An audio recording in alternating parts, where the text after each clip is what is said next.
నమస్కారం బీడీడీ న్యూస్కు స్వాగతం. బీఆర్ఎస్ పార్టీ నాయకులు ఆల్వాల్ మున్సిపల్ డిప్యూటీ కమిషనర్పై పెట్టిన ఎస్సీ ఎస్టీ అట్రాసిటీ కేసులపై ఆగ్రహం వ్యక్తం చేసిన వారు కాంగ్రెస్ పార్టీ అధ్యక్షుడు నిమ్మల అశోక్ రెడ్డి, మహిళా నాయకురాలు కవిత, మల్లికార్జున్ పాల్గొన్నారు. ఆల్వాల్లోని ఆల్వాల్లోని మాజీ ఎమ్మెల్యే మైనంపల్లి హనుమంతరావు నివాసంలో మీడియా సమావేశంలో కాంగ్రెస్ పార్టీ నాయకురాలు, మహిళా కార్యకర్తలు మాట్లాడుతూ ఎల్ఆర్ఎస్ రద్దు చేయాలని మున్సిపల్ కార్యాలయం ముందు జరిగిన ధర్నాలు municipal deputy commissioner Srinivas Reddy పట్ల అనుచితంగా ప్రవర్తించడమే కాకుండా ఆయనపై పోలీస్ స్టేషన్లో ఎస్సీ ఎస్టీ కేసు పెట్టడాన్ని తీవ్రంగా ఖండించారు.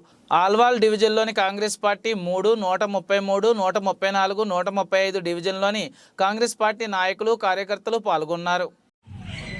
అంతర్జాతీయ మహిళా దినం నేను చెప్పేది ఏంటంటే, అల్వాల్ మున్సిపల్లో డీసీ సార్ గురించి మొన్న జరిగిన విషయం ఏంటి అంటే, కొంతమంది మా దళిత సోదరులు Srinivas Reddy DC deputy commissioner ఆ ఉద్యోగానికి, ఆ పోస్టుకి రావాలంటే ఎంత కష్టపడి ఆయన అక్కడికి వచ్చిందో తెలుసు. అరే ఓ దళిత సోదరా, ఎందుకురా దళిత జాతి పరువు దీనికి వచ్చినావు? దళిత జాతి అంటే పుట్టినవేమో, పొరపాటున ఏదో పుణ్యం చేసుకున్నది పుట్టినవేమో. ప్రతి దగ్గర నేను దళితుని అని చెప్పి బెనిఫిట్ తీసుకుంటున్నావు. సరే, బతుకు బాగుపడు. దళిత జాతి పరువు ఎందుకు తీస్తున్నావు అర్థం కావట్లేదు. అసలు దళిత జాతి అంటే ఏందో కూడా నీకు తెలియదు. నీ స్వలాభం కోసము దళితులకి క్యాస్ట్ సర్టిఫికెట్లు, ఇన్కమ్ సర్టిఫికెట్లు అనుకుంటూ అక్కడ కమిషన్ తింటావు. కబ్జాలు ఎంఆర్ఓలో ఎక్కడంటే అక్కడ చెంచగిరి వేసుకుంటూ నువ్వు పైకి వస్తున్నావో, జమ చేసుకుంటున్నావో, పాపాలు కట్టుకుంటున్నావో మాకు తెలియదు.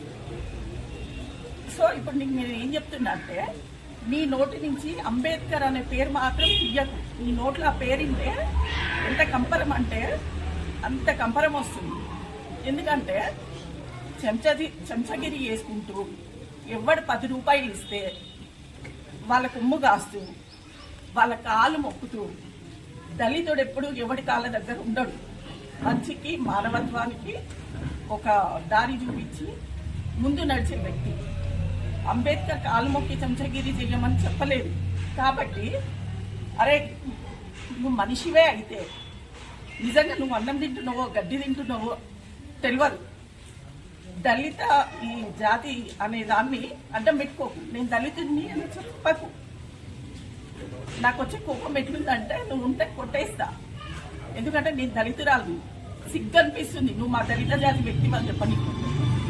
ఎంత సిగ్గు అనిపిస్తుందంటే, అరే మొన్న ఎలక్షన్స్కి బిఫోర్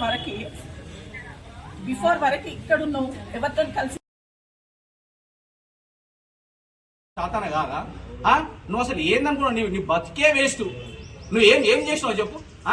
ఒక్కళ్ళు కానీ న్యాయం చేసి చూసినావా? నువ్వు పెద్ద నేను ఉద్యమకారుడు ఏం చేసినావు? ఉద్యమకారుని ఎవరికన్నా నీ ఏరియాలో ఎవరికన్నా ఏమన్నా చేసినావా? నీ స్వార్థం నువ్వే చూసుకుంటావు ఎప్పుడు. ఎవ్వరికి ఒక దళితులకి ఒక్కరికి కూడా ఒకరు మంచి పని చేయలేవు. ఎవ్వరు మంచిగా ఉంటే వాళ్ళ దగ్గర ఉంటావు. వాళ్ళు నీ సంగతి తెలియగానే వాళ్ళు పక్క పెట్టడం కదా ఇంకోళ్ళని పట్టుకుంటావు. ఇదే నీ బతికిగా అంటే తెలుసు కదా. నేను నోరు చెప్పొద్దు, ఎవరితో ఏమేమి చేసుకున్నా అన్ని తెలియదా మాకు? మా బస్తీ పేరు చెప్పుకొని నువ్వు బాగుపడ్డావు. చెప్పు, నీ గురించి ఎవ్వరన్నా ఒకరు బాగుపడ్డావు చూపి. ఇష్టం వచ్చినట్టు దళితులు ఆయన మీద ఎస్ఎస్టీ, కమిషనర్ మీద ఎస్ఎస్టీ. ఆయన ఎవరు తెలుసా? ఆయన వైట్. ఆయన డ్యూటీ ఏంది? సూట్ బూట్ వేసుకుంటాడు, కార్లో తిరుగుతాడు, ఎవరికి ఏం సమస్యలు ఉన్నాయని తెలుసుకుంటాడు. నీలేక నువ్వు అన్నట్టు రోడ్డు మీద తిరగాలన్నా? నువ్వు నీలేక మేము పనిపాట లేనట్టు మీ కార్యకర్తలు, బీఆర్ఎస్ కార్యకర్తలకు ఏం పనిపాట లేనట్టు ఆయన కూడా తిరగాలన్నా? ఆయన డ్యూటీ చేసి మీలేక తిరగాలన్నా? ఇది పద్ధతేనా మరి? చెప్పు, ఇట్లనే ఉంటుంది ఆయన నా లోకంలో.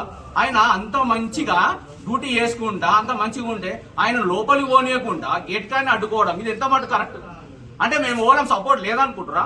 మేము కూడా తిరుగుతాం ఇప్పటి నుంచి. మా కార్యకర్తలు, కాంగ్రెస్ కార్యకర్తలు మేము కూడా చూపిస్తాం.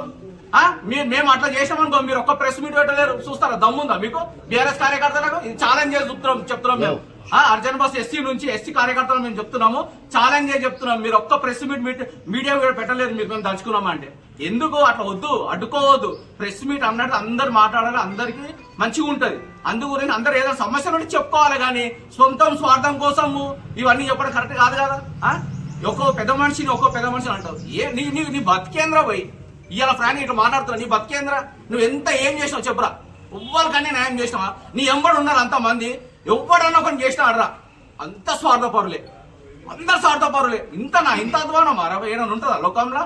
మళ్ళీ సార్ ఇటువంటి పని పిచ్చి పిచ్చి మాటలు కానీ పిచ్చి పిచ్చి లెక్కలు కానీ వాళ్ళని చేస్తే బీఆర్ఎస్ కార్యకర్తలకు మంచిగా చెప్తున్నాము, హెచ్చరిస్తున్నాము. ఇప్పటికి చాలా జరిగింది, చాలా చూసినాము.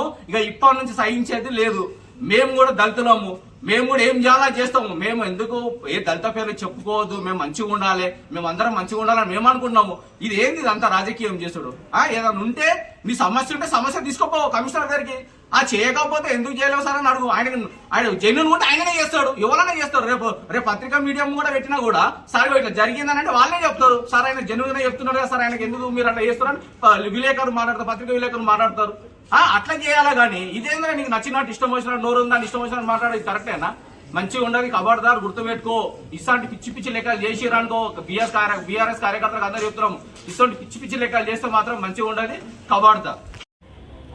కమిషనర్ గారి మీద ఏ విధంగా అయితే మన ఎమ్మెల్యే గారు వాళ్ళు టీఆర్ఎస్ అనుచరులు ఒక అభియోగం చేశారో, మరి దాన్ని మరి ఇంతకుముందుకు టీఆర్ఎస్ ప్రభుత్వం ఉన్నప్పుడు మరి ఎన్నో ప్రభావాలు పలికినారు వాళ్ళు.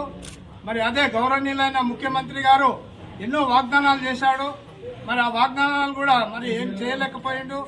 మరి అదే విధంగా ఎల్ఆర్ఎస్ గురించి మన మిత్రుడు యాదగిరి గారు చెప్పినట్టు చాలా క్లుప్తంగా వివరించారు. మరి ఒక అఫీషియల్ ఆఫీసరు మరి ఆయన జీప్లో నుంచి దిగకుండా మరి ఆయనను ముట్టడించినట్టు, ఆయన మీద దుష్ప్రచారం చేసినట్టు మరి చేసినట్టు దౌర్జన్యం తీవ్రంగా ఖండిస్తున్నాము. ముఖ్యంగా మాట్లాడాలనుకున్నది ఢిల్లీ పరమేష్ మరియు మురుగేష్. మీరు చాలా మాట్లాడారు. మురుగేష్, నీ గురించి మాకు తెలియదు అనుకుంటున్నావా? నువ్వు ఏమేం చేసినావు? కనకరెడ్డి అన్న గురించి శ్రీనివాస్ రెడ్డి అన్న అది అని చెప్పి మాట్లాడుతున్నావు. ఆయన మొత్తం నాశనం పట్టించిందే నువ్వు టికెట్ల కోసం. ఈవెన్ నేను కూడా నీకు బాధ్యత, నన్ను కూడా టికెట్ ఇప్పిస్తా చెప్పి డబ్బులు అడిగినావు. నువ్వు ఎంతమంది లేరా నువ్వు టికెట్లు ఇప్పిస్తాను చెప్పి మల్లారెడ్డి దగ్గర టికెట్లు ఇప్పిస్తాను చెప్పి డబ్బులు తీసుకుంది నువ్వు. అదే మళ్ళీ ఇప్పుడు ఈసారి కూడా మళ్ళీ రాజశేఖర రెడ్డిని తీసుకొని వచ్చి మొత్తం మల్కాజిని మొత్తం ఖరాబ్ చేసినావు. ఇంకోటి ఢిల్లీ పరమేష్కి ఇంతగానో స్కోప్ మొత్తం ఇచ్చింది అన్న, మళ్ళీ మా కార్పొరేటర్ జితేందర్ నాథ్ గారు. వీళ్ళ పేర్లు చెప్పుకొని నువ్వు ఈరోజు ఈ స్కోప్